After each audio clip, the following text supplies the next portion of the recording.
It looks like we are in for a lengthy impasse on independence in Catalonia.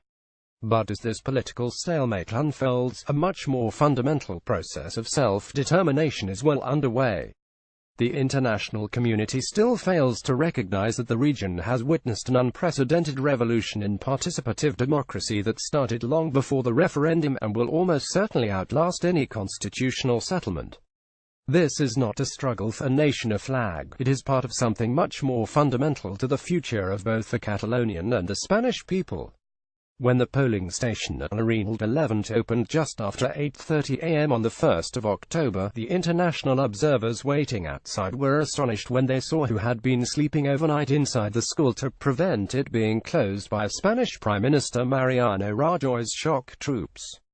The group that emerged were pupils between the ages of 12 and 17, the parents and their teachers. Pupils, teachers and parents had worked together through the night, barricading themselves in, prepared to physically defend the school against riot police. Some commentators saw this as a spontaneous happening, a result of the tense politics surrounding the referendum. But those kids and teachers did not just decide on a whim that they would join together. The committees to defend the referendum that took to the barricades in more than 2,000 polling stations came from neighborhoods that have been developing new strategies of political and economic solidarity for years. In other words, participatory democracy is not a result of the referendum, but is the result of a long-term project for social transformation that seeks, in the words of one woman we met in a polling station in Poblsec, to sweep away capitalism and patriarchy. Anyone who knows about local politics in Catalonia will know this is not in mere sloganizing. Perhaps the best known of the left's alternative strategies in local government is in the Catalonian capital, where Barcelona en Comú and the Mayor Ada Colau have been in power for 2 years. Across the region, the CUP Popular Unity Candidacy Party, Barcelona en Comú's coalition partner on the left in some councils, controls around 20 municipal councils, representing more than 500,000 people, and has 10 seats in the Catalonian parliament. The social and solidarity economy has been developed by local movements for at least 20 years, but the economic crisis and the relatively recent political project of municipal socialism have boosted its momentum. One of the most outstanding projects has been Som Energia, a coup of consumers that uses only energy from sustainable sources. Guiames, a small town governed by the CUP, has contracted all the energy to this coup. It is not unusual for architects, psychologists, or lawyers to group together on coup principles, and waste recyclers, carpenters, wine and olive producers, graphic designers, and even local banking and insurance services are no different. The network of social economy XES connects more than 150 coups and organizations.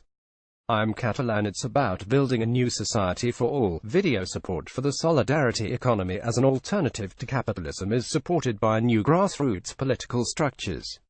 Constitutive, or constituent, assemblies in the neighborhoods involve hundreds of people discussing and then mandating the course of action their councillors and MPs take. It is the same organizing principle that came into play in the committees in defense of the referendum.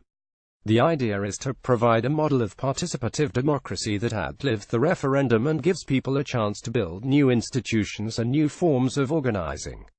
The power and reach across Catalonia should not be underestimated. It was those networks that built the mass participation in the general strike. One internal document leaked from the Spanish army indicates its own weakness in the face of those committees. We are not sure that the Catalan government can control these structures at the moment. The street belongs to the radicals. Indeed, those neighborhood assemblies played a decisive role in the political impetus for this referendum. The CUP forced an agreement with the Catalonian government to ratify the budget in exchange for the 1st of October referendum. That deal was discussed and debated vociferously in the assemblies. It is not mere rhetoric when the parliamentary leader of the CUP, Ana Gabriels, says we know that to avoid continual economic and social crises, we need to build new economic and social relationships. We are anti-capitalist, socialist and feminist, and we want to build a new republic on that basis, one that is sustainable and nurtures solidarity and equality. And this is the point that the left across Europe hasn't yet grasped. This aim has always been part of the self-determination movement. The wide range of different political groups in those communities have displayed an incredibly mature approach that is committed to the neighborhood, rather than the nation, as the focal point for action. It is this commitment that ensured high level of involvement from women's collectives, migrant solidarity groups, independent trade unions, autonomists, anarchists and the social centers. As the international media seized an oversimplified battle between Catalonian and Spanish nationalisms, the political elites in both states are looking over the shoulder at a movement that threatens to shake the foundations of both. Ignasi Bernat is an academic sociologist and social movement activist based in Barcelona. David Whyte is Professor of Sociolegal Studies at the University of Liverpool. His most recent books are How Corrupt is Britain and The Corporate Criminal with Steve Toombs.